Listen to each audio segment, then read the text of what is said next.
On this episode of Team Building Saves the World. But if you're talking about is development just for the chosen ones, absolutely not. It's more about finding the balance in the room to get the best out of all the players in the game. Is that easier live than it is virtually? Is there value in developing internal talent? Yeah, I certainly hope so. It's kind of like my career, my chosen career path. And of course,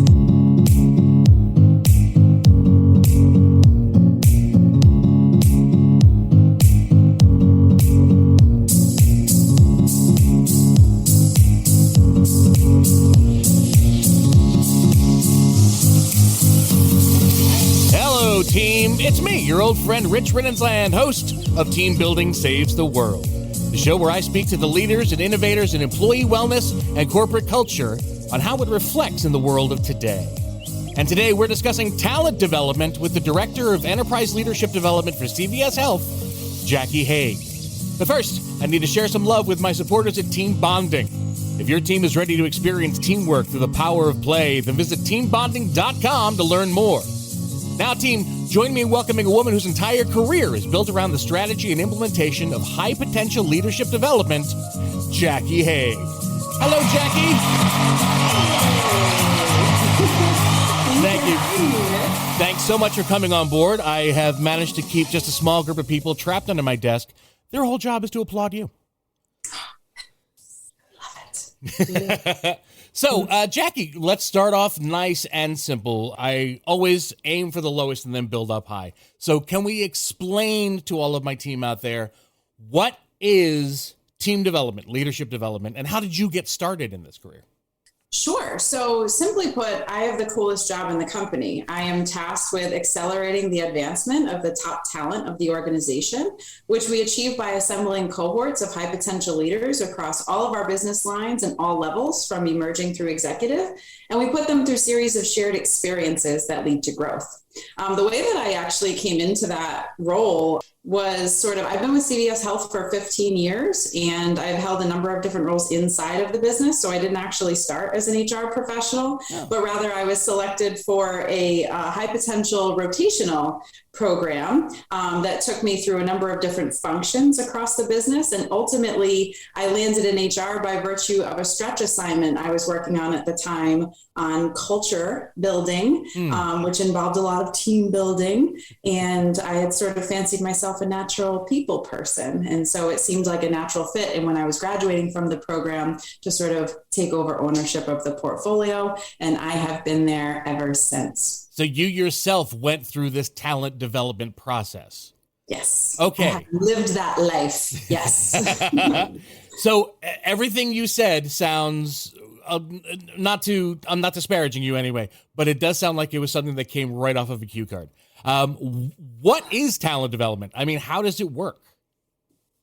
What is talent development and how does it work? I would think that, talent development is docked into a talent strategy. So, you set direction for the organization. We've got our big goals set out there that we need to achieve. And talent development is the thing that sort of unlocks the potential of the leaders that are going to get it done, right? So that could be, a combination of our, learning development activities, right? Making sure that people are skilled up to be able to do the skills that they need to do to deliver the results that we need them to deliver. Then there's sort of like career growth and career progression. So those soft skills, how do you know how that you're a good leader, or how do you know that you have influence, or how do you know, that you're collaborating or delegating or whatever, those things, that help you to be successful in teams and in leadership roles.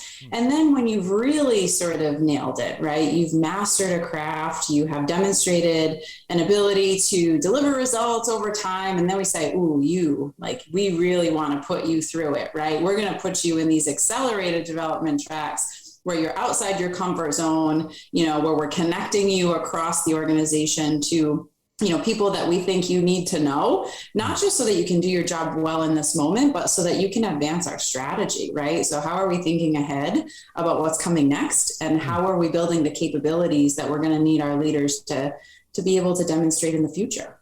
So is this something you would say is for the company itself, or is it for the betterment of the employees? I would say both, right? Like great talent makes for great business results. And I'd say that's a win-win. But again, start us off in the very beginning. Is this a new hire practice? Like, let's start them right away? Or is it something that once they've developed a certain level within the company, then we can start looking at them and giving them these skills that they need to succeed? Well, philosophically, you should always be developing, right? And that's something that no one owns for you. That's something that you have to sort of own for yourself, right? And so you should always be thinking about, where am I strong and how am I leveraging my superpowers, and where do I have opportunity to grow and stretch, and what are the things that I should be thinking about, that are helping me to get there. So, the piece that I have the most expertise in would be high potential development, which just by design is not something that you would necessarily think of when you're thinking about someone brand new to a role, right? Or someone who's just stepping into a new organization or a new function, because you have to be able to demonstrate that capability and that capacity to do more before you can be deemed, right? And that's something that there's a lot of conversation about all the time, which is like, oh, well, what does that look like, right? What does it, a high potential so-and-so look like here, there, or wherever? But I would just say, just as a person who's passionate about growing, it's important to understand, what does success look like in this situation? Where am I already successful and how do I want to lever that up? Where do I have opportunity to be even more effective? And how am I going to grow there? Sometimes that's going to be through formal development channels. Sometimes that's going to be through experiences, which I think are the most effective.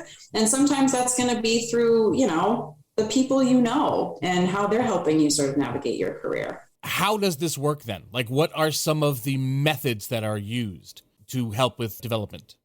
Well, there's any number of levers that you might pull. Some might consult with assessments, right? So you can start by doing some sort of competency evaluation, whether it be an assessment that you take for yourself, and then you sort of bump that up against feedback that you receive from your leader or your cross-functional partners or your direct reports, whatever that might be if you have those. So that's one tool that we use.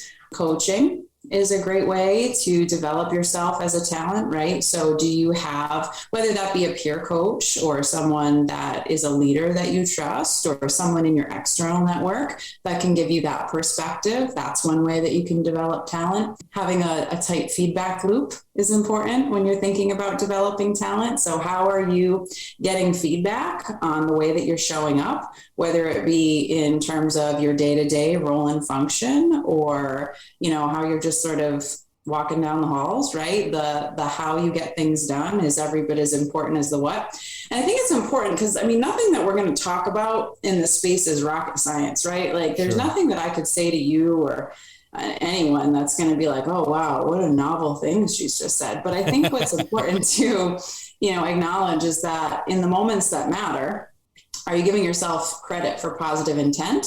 Or are you, reflecting on that demonstrated behavior so that you can adjust your approach where it's necessary? And that level of self-awareness is something that I think is really important to being successful, and not just in career, but in life as well. Okay. So as an actor, it would be more of like being able to take the note.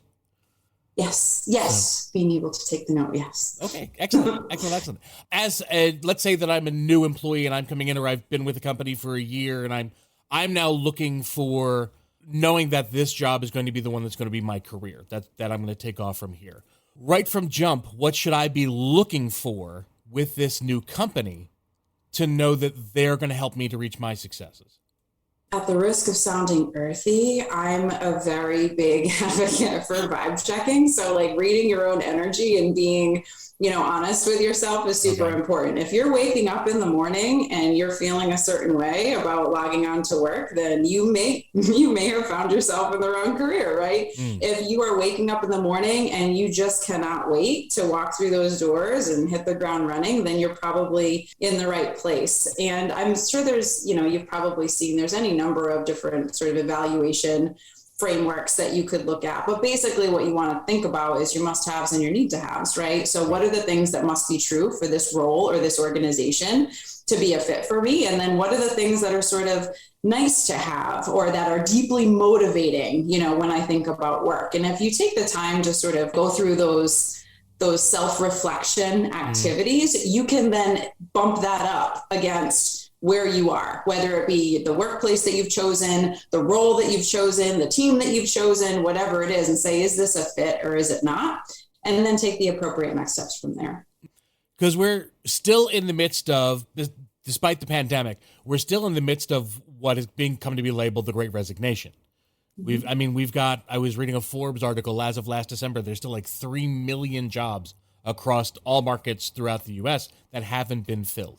Is this a method, and how can this, if it is, can it be used to make sure that people want to stay in the job and not look elsewhere?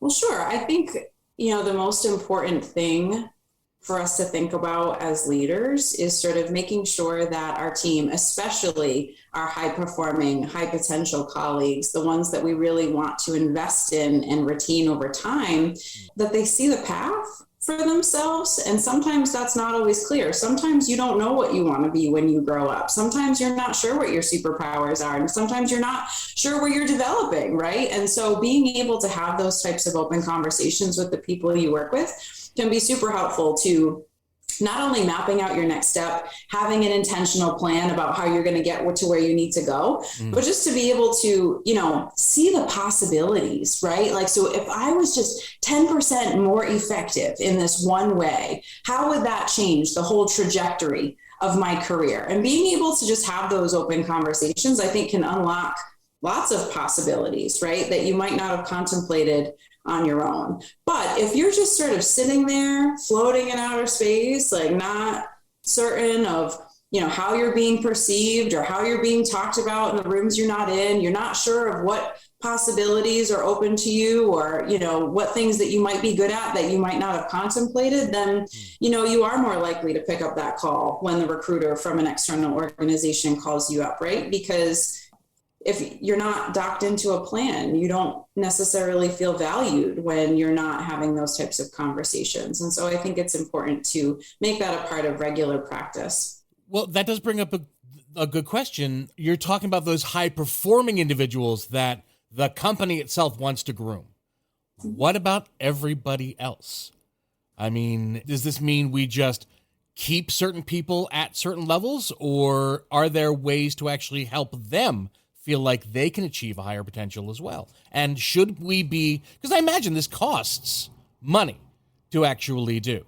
So is the company wasting time keeping the non-highest performing people from reaching a higher potential?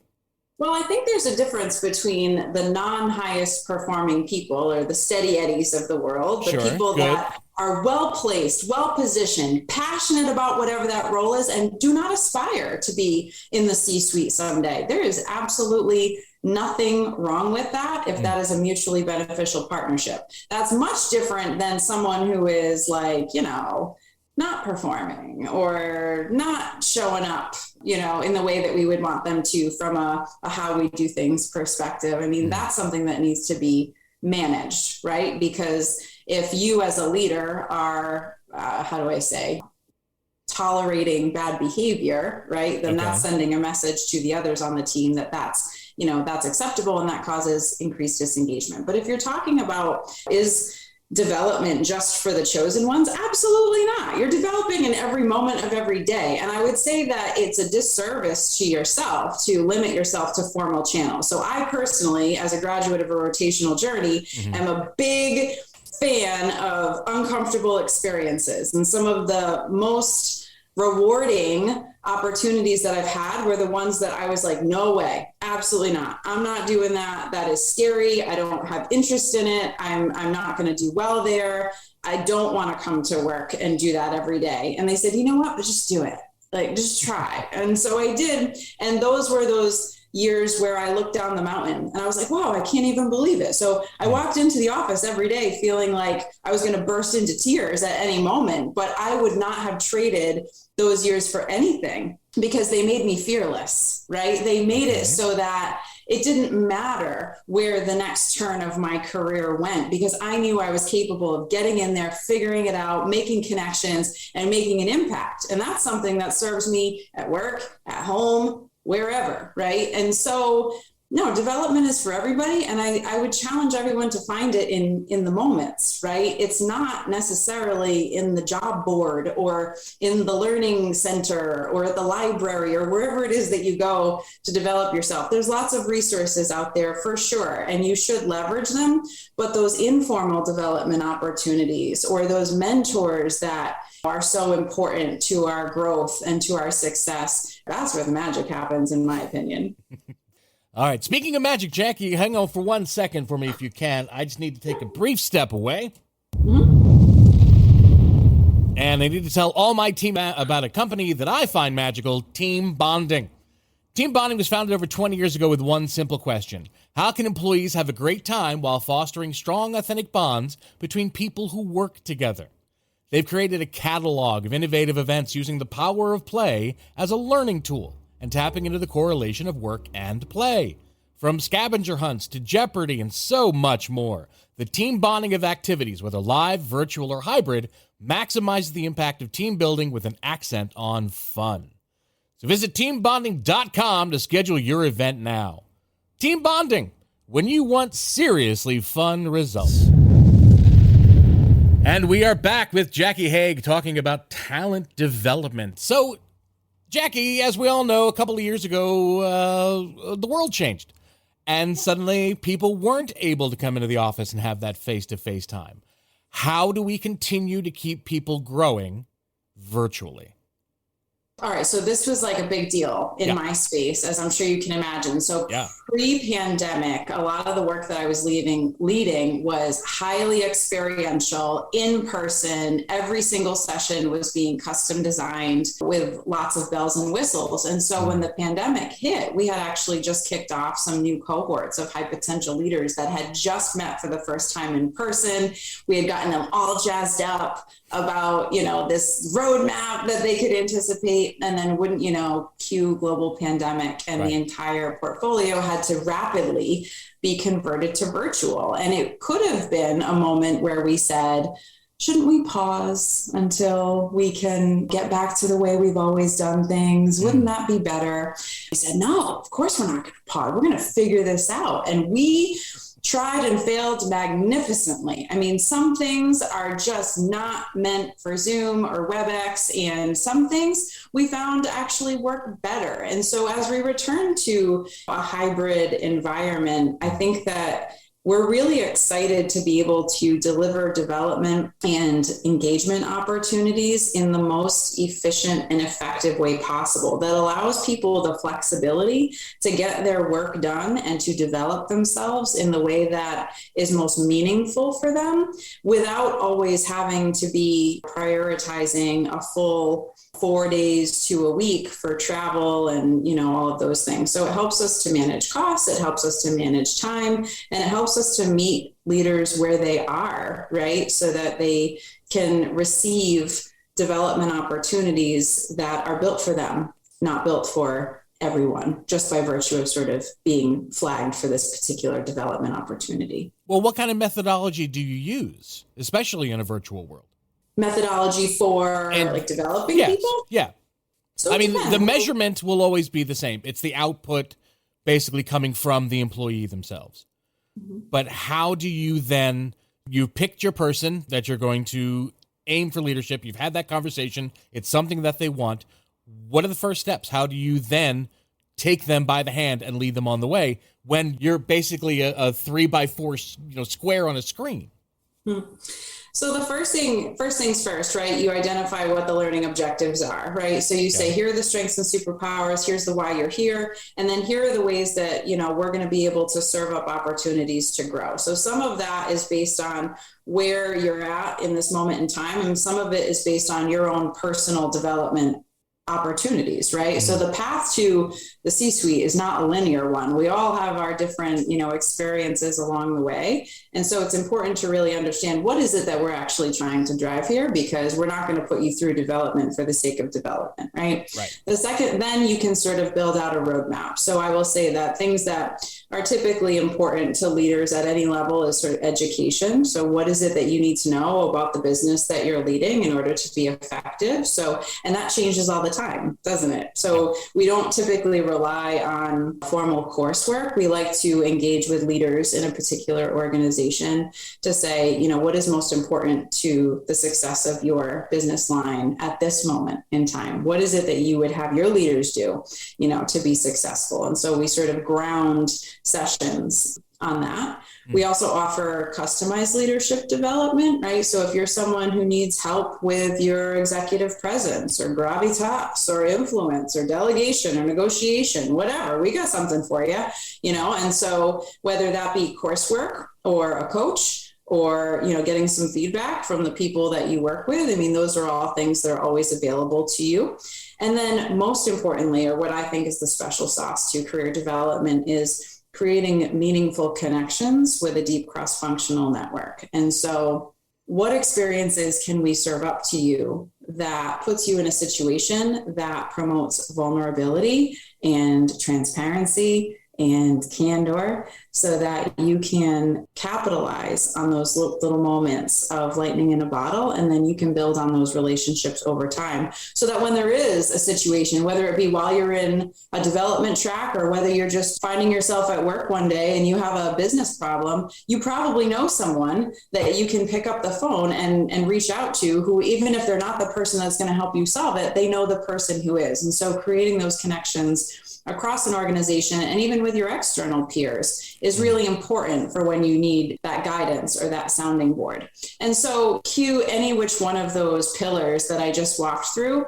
You can do a business immersion virtually. You can also do a business immersion walking through the offices of Amazon or Google, right? Like there's a couple different ways you can deliver anything. I can do executive presence coaching virtually. I can also do it standing in front of a podium. It's what is most meaningful to the participant and what is this moment in time calling for, right? Okay. And so we can serve pretty much anything up anyway. But you can't replicate? You can't replicate that thing of like the thing that happens when you're sitting at a table with someone and someone's talking in front of the room and you're like, ooh, and you like whisper to them across the table, or like that walking from the table to the lunchroom between sessions, or the thing that happens when you share a meal with someone, like in person, like pass the salt type sharing a meal with someone. And those connections, I'm very much looking forward to getting back to, because it's going to feel even more meaningful than it did before. So it seems to be a lot more one-on-one rather than group thinking is what you...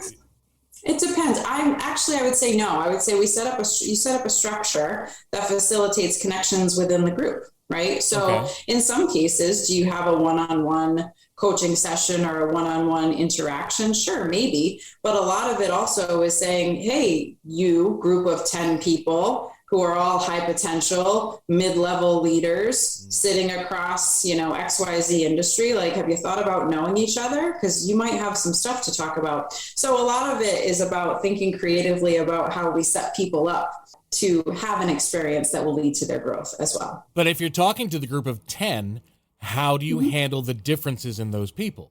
Because right now we're looking at a marketplace that has 5 different generations currently working within it. Plus, you've got your normal introvert versus extroverts. How, is it always the extrovert? Because this is what I'm always afraid of people finding at my events. The extroverts always seem to get the most attention. Is an introvert to worry about that when it comes to leadership building? Nah, I think that diversity brings strength to a team, right? Okay. And I also find that in many cases, when you put leaders together, the group will sort it out. So when I'm facilitating a session, I do not see it as my responsibility to sort of police the room. I think that it's much more fascinating to queue up a question or queue up an activity or queue up an experience and then watch what people do. And then we act as a mirror and say, hey, I observed this and I observed that. Does that make sense to you? Is that how you want to show up? If so, cool, great, more power to you. If not, what might you do differently next time to provide perhaps the quieter voice in the room, an opportunity to speak. Or if you notice someone that hasn't participated, do you perhaps low-key ask them if there's something that is on their mind that they'd like to contribute? I think observing is a very powerful tool as well. And there's no one right, like any personality assessment would tell you that there's no one right style. It's more about finding the balance in the room to get the best out of all the players in the game. Is that easier live than it is virtually? I don't think so. No? Okay, I'm going to kind of bring things to a downer here for a quick second, because I have to ask the question. When I came up, as I tell everybody at some point during the podcast, I'm a professional actor, writer, director. I'm an artist. But that means that I spent most of my life working in the corporate sector so that I could afford my career choices. Why not just hire someone new? Why not just find the leader out there already? Why raise up from within? Is it easier to bring on a new person? Is it more cost effective? I mean, probably not. I certainly don't know all of the math associated with onboarding a new employee, but I do know attrition is extremely expensive, right? And so I'd say, is there value in developing internal talent? Yeah, I certainly hope so. It's kind of like my career, my chosen career path. And of course, institutional knowledge is extremely valuable, but I think what's even more valuable is mindset, right? So there's a balance that needs to be struck here. It depends on what industry you're talking about. It just depends on the culture of your organization. It depends on what needs to be done right now, right? Are you building out a new sector of your business that requires a skill set that does not currently exist in your current org? In which case, yeah, you've got to get that fresh blood in here. But if we're talking about, leading deeply matrix, complex sort of teams and challenges, do you need the people that are living and breathing it and understand, and they show up the right way, and they set the right example, and they develop those behind them, and they are critical to your success? Yes. So I think it's a yes, and there's value in both approaches. It just is a matter of what you're trying to accomplish in that moment. But as a colleague at an organization, when you are engaged and passionate and bought into the vision and an active, positive participant in the culture of the organization, do you want to feel like that matters? Do you want to feel like that's valued? Yeah, like totally. Is talent development one of the ways that you can achieve that? Absolutely. But just in terms of how we treat each other, just as colleagues, like not as a leader, not as an HR person or a talent development professional, I think that we all have a responsibility there to how we show up every day and how we support each other in the moments that matter. Because really, I think what every human being wants to feel like in any situation, personally or professionally, is like, I've got you. Right? Like I've got you and you've got me. And if that means me helping you get to the next stage in your career, cool. How can I tap in? If that means having a conversation with you about why you're not a fit for this organization, cool. Tap me in. The point is, how are you building the connections that foster that level of trust so that you can be a positive impact every step of the way? All right. So the question that all of that seems to be leading to is, what happens when they've gone as high as they can go? Not everybody can be CEO. You can't train someone to be a CEO because they've already got that job. So what do you do for that person who plateaus? I mean, I was reading an article where they start talking about at some point the plateau person starts to diminish again, almost like an S curve, like they start going back down again because there's always the question of what's next. That's been coming up in their mind. Well, I mean, again, depending on the situation, that person's unique career aspirations, et cetera, a couple things that you might contemplate is lateral moves are super effective for staying engaged, learning a new area of the business, learning new subject matter, getting up to speed with a new leader or, new team members. And so I think that's a super savvy way to continue to grow and advance in your career, even if it's not about the level. I think gone are the days, quite frankly, where we should be thinking about our careers in a vertical manner. I mean, there's just so much out there. The world is so big. And listen, I'm an achiever. Like, I like winning. I like growing. I always aspire to be developing towards the next thing. But I also see so much value in moving side to side, back to go forward. I mean, those experiences are equally valuable in the long game and should not be understated. Is this something that if I were this individual, I should have been trying to do all along the way? Not learn everything about my one department, but try to see what else is on the outside? I just think like the more expansive your perspectives, the better you're going to be wherever you sit, right? So even if you are sitting in a role right now and you're like, there's no room for me to go up. And you know what? Maybe I don't want to go up, but I'm going to be even more effective in this role if I educate myself left and right, if I better understand the people that sit in the level behind me and to the left and right of them. I mean, that is just going to make you more well-rounded. Even your cross-functional partners, right? Who are the people that you have to work with, and what do you know about what's important to them? That's going to help you be more effective. And that can, when the work becomes on autopilot, if you will, those are ways that you can continue to develop and grow within the scope of your own role. What about those people? What about the steady Freddies? What about those who are just happy being where they are? Good for them. Who doesn't aspire to find themselves like feeling good, feeling well placed? Every business needs those steady Zeddies or Freddies or Eddies, like to be sitting there just doing the good work every day. Now, if Steady Fred is a blocker to the team, that's a different conversation. If Steady Fred is just like disengaged and it's like, this is easy for me, but I'm not really showing up with a good attitude, that's a different conversation. But if that person is showing up doing great work every day and that is a mutually beneficial partnership, then I say, continue to leverage that person's strengths, use them to the full depth and breadth of their capacity, right? Like, are they training the others? Are they showing the way? Are they innovating, right? Are you pulling them into the table when there's advancement or brainstorming to be done? How are you just leveraging that expertise that is only deepening over time? So would you say that all this comes down to a talent strategy as well, too? So philosophically, is your organization okay with that? Right? Like, are you okay with talent sitting in one level and just sort of staying there for the duration? I mean, that could vary based on the culture of your organization as well. Would you say this is just a simple matter of communication? Keeping the lines open? Most things, don't you think, in life? Yep. At least that's what these episodes are teaching me, because no matter what we're tackling, it always comes down to, well, you should just talk to the person.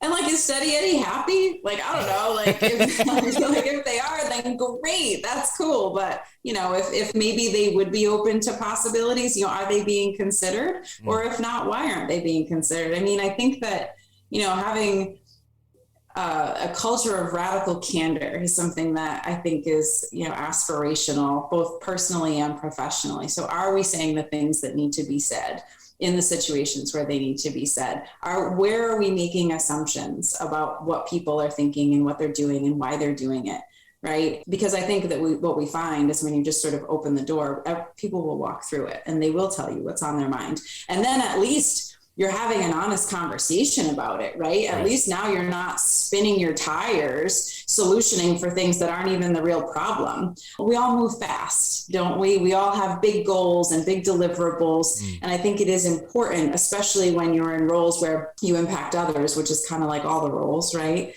Where, we're taking a moment to stop and pause and check in with the people that matter most to us so that we can be showing up in the way that is most effective. Okay. Now let's take a look at it from an employee's point of view. Let us say that, as an example, I'm an employee, but I have self-doubt. How do I know before I even start reaching out to see if there are methods of improving myself within the company? How do I know I'm strong talent? What does that even look like? I would say ask. Right? Okay. Asking for feedback is very powerful. So what feedback are you receiving from your leader? What feedback are you receiving from the people that you work closely with? Again, not making assumptions about how you're showing up. I would ask questions like what I was saying earlier, like everyone wants to feel like I've got you, right? Well, that goes for leaders and teams. It goes both ways. I, as a leader, want my team to feel like I've got them, right? I want also to feel like my team has me, right? So a very simple question to ask those people is like, hey, do you feel like I've got your back, right?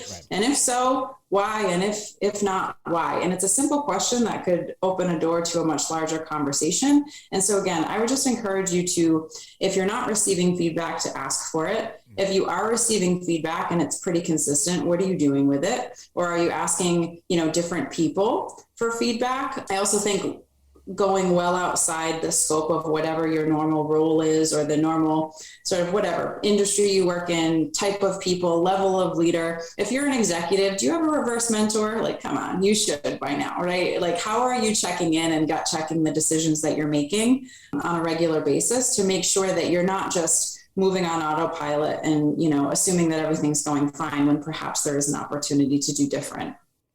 Jackie, I cannot thank you enough for coming on. This was a fantastic conversation, and you bring a lot to it. Your energy is amazing. And you said earlier in the podcast about sometimes we have to hit pause. I'm surprised that actually is in your vocabulary at all. You were amazing. Everybody out there, please, my team, give a big round of applause, and thank you to Jackie Hague for coming on board. Jackie, can we take a second and just let anybody know out there if there's someplace they can go to find out more about you or about this topic? Oh, sure. I'm on LinkedIn, and more on the topic. Let me see. I'll do a plug for my former leader who recently retired. His name is Ted Fleming, and he is an expert in talent development. And he has a book called Develop that's out. So I'll do a plug for Ted. Happy retirement. Miss you terribly. And I'll have to think on the others because I'm sure there's lots of great resources that I'm just blanking on. No, that's great. That's great. I am all, there's no kind of promotion better than self-promotion, especially when you're doing it for somebody else. So well done. All right, my friend. I hope you've enjoyed being here on the show. Because, as I was telling you before we even started, it's time now to put you on the hot seat for my speed round. Okay.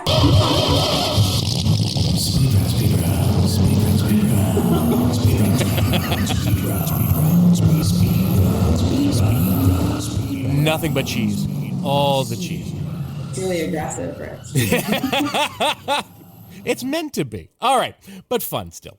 Jackie, here's how this works. Just as a reminder to you, because I told you about this already, but to make sure everybody else out there, knows too, you're going to get 60 seconds full of questions. I'm going to play some music. It plays for exactly 60 seconds. I'm going to start asking you questions the minute that music starts. They are simple questions. They are innocuous questions. Some yes, no, some specific numbers, some just, what's your thoughts on this or that?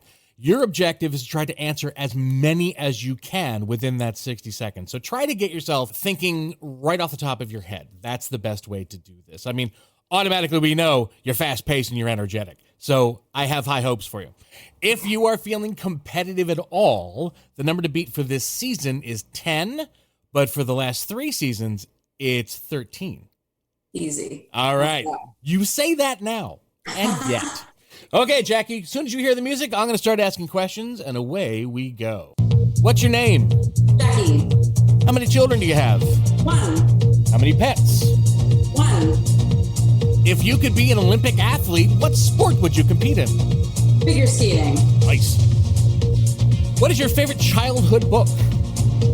All the Places You'll Go. What is your best childhood memory? Going to Old Orchard Beach in Maine. What do you hope will be your child's favorite childhood memory? Going to Old Orchard Beach in Maine. If you could time travel, would you go to the past, future? Future. Okay. If you could have dinner with everyone in history or anyone in history, who would it be? I'm going to say my dearly departed pop. Nice. Who would you like to see play you in the movie of your life? No. That's okay. Rebecca Romaine. Nice. If you could ask your pet a question, what would you ask it? How much do you love me? Oh, that's a lovely answer, but I can't give it to you because the music had stopped. Jackie, 10. You tied for 10. You got the height of the season. Excellent job. I will tell you this, the 13 was more than one person. So that was a team of people. That actually gets more confusing than you would think. They don't know who to actually answer when I just ask a big group question. But Jackie, once again, thank you so much for coming on board. I had a great conversation, had a great time with you. You are an amazing person, and I look forward to seeing where your career goes from here. Cool. But, thank you for having me. This was great. Thank you. And thank you out there, my team. That's it. We've wrapped up yet another episode of Team Building Saves the World. If you've enjoyed this episode, whether you're new to the podcast or an old fan of the show, please be sure to share it with everyone you know. Whether they're your coworker, friend, family member, it doesn't matter. We want you to share all of this vital information with them. You can find out all about us, including all of our past episodes, at teambonding.com/podcast. You can also find us wherever you find your favorite podcasts. Google Podcasts, Apple Podcasts, Spotify, wherever you listen, we will be there. If you listen somewhere we're not, please message us on all the social medias and let us know, because we want to go there. We want to be where you are. And speaking of those social medias, look us up at Team Bond Podcast and leave us a message telling us whether you like the show or even if you have a future idea for an episode of the podcast. We want to hear from you. But before we say our final farewells for this episode of Team Building Saves the World, never forget that if you are within the sound of my voice, you're on my team now, and I am forever going to be on yours. Or as Jackie would say, I got your back. So long, team. I'll see you next time.